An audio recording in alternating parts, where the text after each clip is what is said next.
saya mau mengajak kita sedikit untuk bicara-bicara ya seputar, ya mungkin kalian pernah mendengar ya ada teman-teman kita Protestan yang mengejek orang Katolik sebagai papis atau budak paus. Budak paus atau papis, ya. Ini sebenarnya pernyataan menarik ya, budak paus. Ya. Bahasa kerennya, bahasa keren dalam bahasa Inggris itu papis. Ya. Kenapa orang Katolik menjadi budak paus atau papis? Kenapa? Dan kenapa tidak boleh jadi budak paus dan tidak boleh jadi papis? Kenapa? Itu saya pertanyaan bagi orang kita Katolik. Kenapa mereka tidak mau supaya kita jadi budak paus dan tidak mau supaya jadi papis? Atau mereka tidak mau jadi paus, jadi budak paus dan tidak mau jadi papis? Meskipun sebenarnya mereka punya papis sendiri, mereka punya paus sendiri. So why? Jawaban singkatnya karena orang Katolik adalah pengikut Yesus yang sejati dan Yesus Kristus sendiri adalah budak paus. Ya, Yesus Kristus adalah seorang papis sejati. Dia taat kepada paus sampai mati di kayu salib. Paus artinya Bapa dan Yesus taat kepada Bapa sampai mati di kayu salib. Yesus adalah budak paus, Yesus adalah papis sejati. Yang bukan budak paus atau papis sudah dipastikan bukan Kristen yang sejati. Nah, mari kita elaborasi ya. Why are popes called popes? Ya, pernyataan menarik ya. Why are popes called popes? Kenapa paus disebut paus? Karena ada ikan ya yang renang. Kata paus ini tidak ditemukan dalam Alkitab. Jadi akan menjadikan mereka menjadi-jadi karena tidak ada di Alkitab. Tetapi konsepnya dapat dilihat di seluruh Alkitab. Tidak ada ayatnya, tapi konsepnya itu terdapat di mana-mana. Bisa didapat di mana-mana. Yang penting bisa pakai akal sehat. Kalau tidak pakai akal sehat dan hanya sola scriptura memang tidak ketemu. Kata paus dan juga kata patriark biasanya diterapkan pada uskup dalam Katolik Timur atau Ortodoks Timur, patriark ya. Uskup dan uskup Katolik Timur atau Ortodoks Timur. Paus dan patriark ini berasal dari kata Yunani kuno, papas. Papas. Awalnya istilah sayang yang berarti bapak atau ayah, father, pater bahasa Latin, papas, kata Yunani kuno. Catatan paling awal tentang penggunaan gelar ini adalah berkenaan dengan patriark atau paus dari Heraklas dari Alexandria. Itu tahun 232 sampai 248. Pada awal abad ketiga, gelar ini diterapkan untuk semua uskup. Jadi kalau gereja yang tidak ada uskup itu bukan gereja Kristen. Contoh paling awal dari paus yang digunakan untuk uskup Roma juga berasal dari abad ketiga. Ketika itu diterapkan pada Paus Marcellinus. Ya. Seperti banyak istilah teknis atau tituler lainnya, itu titles, yang tidak ditemukan dalam Alkitab, baik dalam bahasa Inggris atau Yunani seperti Tritunggal, dosa asal atau yang ada yang disebut dosa waris, dan kelahiran perawan atau virgin birth. Meskipun tidak ada katanya, Natal juga tidak ada, inkarnasi juga tidak ada. Tetapi konsep ini, the concept is there. Gagasan ini ada dalam Alkitab. Terlepas dari apakah satu istilah atau gelar tertentu ada atau tidak. Gitu. Kita melihat konsep paus diterapkan kepada Petrus oleh para bapak gereja dalam mengomentari ayat-ayat Petrus yang Alkitabiah. Perjanjian baru ditulis dalam bahasa Yunani koine, bahasa umum yang digunakan setelah penaklukan Alexander Agung pada abad keempat sebelum Masehi. Selama periode Helenistik di Kekaisaran Romawi dan di awal Kekaisaran Bizantium. Dan itu bahasa Yunani koine ini menggantikan dialek Yunani kuno. Ada Yunani koine, ada Yunani kuno. Yunani koine ini menggantikan Yunani kuno. Kata papas adalah istilah Yunani kuno, papas.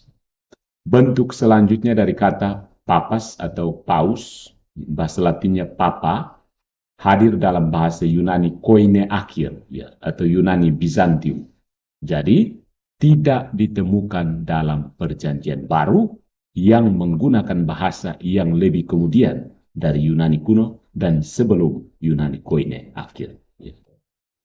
Yang ini menjelaskan mengapa kata itu tidak muncul dalam penggunaan Kristen historis sampai awal abad ketiga Masehi. That's it. Tapi tentu saja gagasan atau konsep paus ada dalam Alkitab. Dan kata yang biasa digunakan untuk Bapa adalah pater. Ya, dalam bahasa Latin pater. Ya. Ini diterjemahkan sebagai Father dalam bahasa 418 kali dalam King James Version. Father. Seperti hampir semua kata-kata Alkitab, kata ini memiliki banyak arti. Father ya, Father punya banyak arti. Tetapi salah satu artinya adalah Bapa atau pembimbing rohani. Atau orang yang menanamkan rohaninya ke orang lain. Orang yang menanamkan kerohaniannya ke orang lain. Pembimbing rohani. Gitu. Arti ini bisa ditafsirkan sebagai kepausan. Kepausan itu sendiri. Pembimbingan rohani. Jadi mari kita lihat. Santo Paulus menggunakannya dengan cara ini. Bimbingan rohani. Kepausan itu sendiri. 1 Korintus bab 4 ayat 15-16. Karena meskipun kamu memiliki pembimbing yang tak terhitung jumlahnya di dalam Kristus, kamu tidak memiliki banyak ayah. Karena aku menjadi bapakmu di dalam Kristus Yesus melalui Injil. Maka aku mendorong Anda, kamu, untuk menjadi pengikut saya, peniru saya. Terjemahan harafiah ya, dari RSV, Revised Standard Version, bahasa Inggris. Ya. Kemudian dalam Filipi bab 2 ayat 22, tetapi patut dicatat oleh Timotius, bagaimana sebagai seorang anak dengan seorang bapa, ia telah melayani bersamaku dalam Injil. Ada muncul kata bapa. Kemudian 1 Tesalonika bab 2 ayat 11-12, sebab kamu tahu bagaimana seperti seorang bapa dengan anak-anaknya, kami menasihati kamu masing-masing dan menguatkan kamu dan menugaskan kamu untuk menjalani kehidupan yang layak bagi Allah yang memanggil kamu ke dalam kerajaan dan kemuliaannya sendiri. Karena itu, dalam pengertian bimbingan teologis dan spiritual ini, Santo Paulus adalah seorang bapa atau paus yang aslinya berarti hal yang sama. Ya, bapa atau paus itu sama. Bagi Paulus ini menjadi paus bagi jemaat-jemaat Korintus dan Tesalonika. Dan bagi Timotius, dia adalah paus. Kalau Luther bagi siapa? Konsep yang sama dalam kata-kata yang berbeda terjadi ketika Santo Paulus menyebut Timotius anakku 2 kali. Itu dalam 1 Timotius bab 1 ayat 18 dan 2 Timotius bab 2 ayat 1. Anakku yang sejati dalam iman, 1 Timotius bab 1 ayat 2. Dan anakku yang terkasih dan setia di dalam Tuhan. 1 Korintus bab 4 ayat 17. Paulus bahkan lebih deskriptif lagi di sepanjang pernyataan-pernyataan tersebut dalam bagian yang terkait. Di dalam Filemon bab 1 ayat 10-13. Aku memohon kepadamu untuk anakku Onesimus yang bapaknya telah menjadi diriku dalam penjara. Bapaknya telah menjadi diriku dalam penjara. In English ya, RSV. Sebelumnya dia tidak berguna bagimu, tapi sekarang dia memang berguna bagimu dan bagiku. Aku mengirimnya kembali kepadamu, mengirimkan hatiku. Aku akan senang untuk menjaga dia bersama aku, agar dia dapat melayani aku atas nama kamu selama saya di penjara. Aku di penjara karena Injil. Itu Paulus ya. Paulus menunjukkan diri, menunjukkan kepausan dirinya. Santo Petrus juga merujuk pada anakku Markus, my son Mark. 1 Petrus bab 5 ayat 13. Nah, ini ada catatan dari The Protestant Jamieson Fawcett Brown Bible Commentary. Papias melaporkan dari Presbiter Yohanes Eusebius dalam Ecclesiastical History bahwa Markus adalah penafsir Petrus, mencatat dalam Injilnya fakta-fakta yang berkaitan oleh Petrus. Bahwa Markus memiliki hubungan rohani dengan gereja-gereja Asia yang dibicarakan Petrus.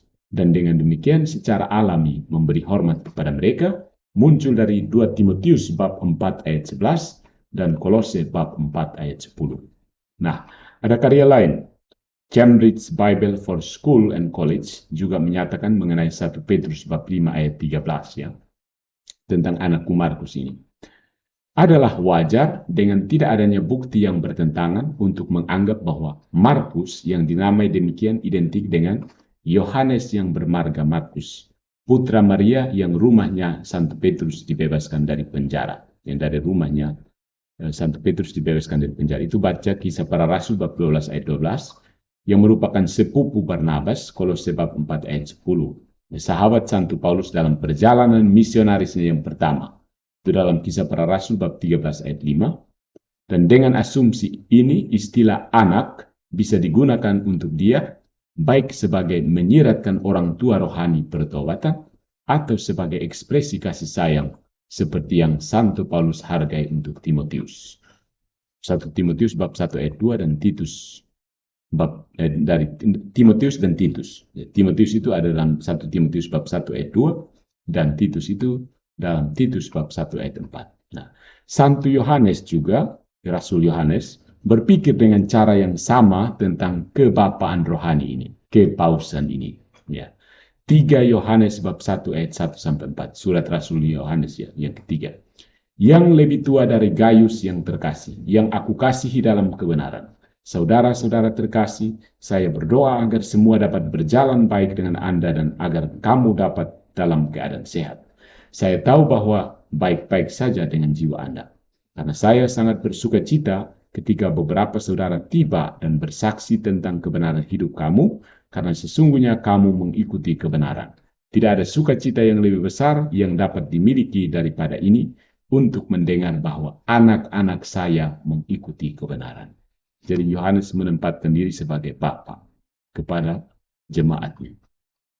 Kata yang sama, yaitu pater dalam Septuaginta, itu terjemahan Alkitab Yunani abad ketiga sebelum Masehi, digunakan oleh Nabi Elisa ketika memanggil Nabi Elia. Elisa memanggil Nabi Elia, ketika yang terakhir ini, si Elia ini naik ke surga dengan kereta. Kereta dari api, kereta api, kereta api, kereta api. Bukan kereta api yang tren itu ya. Ayahku, ayahku, bapakku. 2 Raja-Raja bab 2 ayat 12. Dan salah seorang raja Israel menyebut Elisa bapakku. 2 Raja-Raja bab 6 ayat 21. Bapak ya. Mungkin penggunaan kepausan paling jelas dari pater dalam Septuaginta adalah dalam Yesaya bab 22 ayat 21. Ia akan menjadi bapa bagi penduduk Yerusalem. Ini semua lebih menarik karena ini merupakan bagian dari bagian yang jelas ada dalam pikiran Yesus ketika dia memberikan Santo Petrus kunci-kunci kerajaan, yaitu dalam Matius bab 16 ayat 19. Ya, itu ada apa istilahnya? Alusi dengan Yesaya bab 22 ayat 21. Nah, saudaraku, bagaimana dengan Tuhan kita Yesus Kristus dan seorang Bapa? Hubungan Yesus dengan seorang paus. Kita lihat paus ini sebagai Bapa. Ya. Tentu saja hubungan antara Yesus Kristus dan Bapanya Allah merupakan tema sentral dalam teologi Kristen. Kita jelajahi beberapa aspek dari hubungan ini. Yang pertama, keintiman dan identitasnya. Selama di bumi, Yesus mengenal Tuhan sebagai Bapanya dan menunjukkan keintiman hubungan mereka dengan memanggilnya Abba, yang berarti Bapa atau Ayah dalam bahasa Aram. Yesus sering berdoa kepada Tuhan dan memperkenalkan Dia kepada orang lain, menekankan ikatan erat antara mereka, Allah Putra dan Allah Bapa, Yesus dan Bapa. Kemudian ada persatuan dan ketaatan, submission, unity and submission.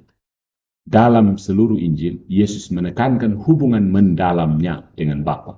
Dia menyatakan, aku dan Bapa adalah satu. Yesus tunduk pada kehendak Bapa sambil berkata, sebab aku turun dari surga bukan untuk melakukan kehendakku sendiri, melainkan kehendak Dia yang mengutus aku. Kesatuan mereka penting untuk memahami sifat Yesus dan misinya di dunia. Dan kepemimpinan yang melayani. Tuhan Bapa, Allah Bapa ini menopang segala sesuatu yang kita andalkan untuk hidup kita. Dan Yesus menyadari hal ini dan menyerahkan dirinya pada rencana Bapa. Bahkan dalam kemanusiaannya, Yesus percaya bahwa Bapanya akan memenuhi kebutuhan-kebutuhannya. Singkatnya, saudara-saudariku, hubungan Yesus Kristus dengan Bapanya ditandai dengan keintiman, kesatuan, ketundukan, submission, dan kepercayaan. Hubungan ilahi mereka menggarisbawahi kasih dan tujuan mendalam di balik misi Yesus di dunia. Jadi, pertanyaannya, apakah kepausan itu tidak alkitabiah? Sekarang kita tahu jawabannya. Jadilah papis, jadilah budak paus. Hanya dengan demikian, kamu layak menyandang nama Kristen. Selagi bukan papis, selagi bukan budak paus, berhenti. Karena itu hanya kuah kosong.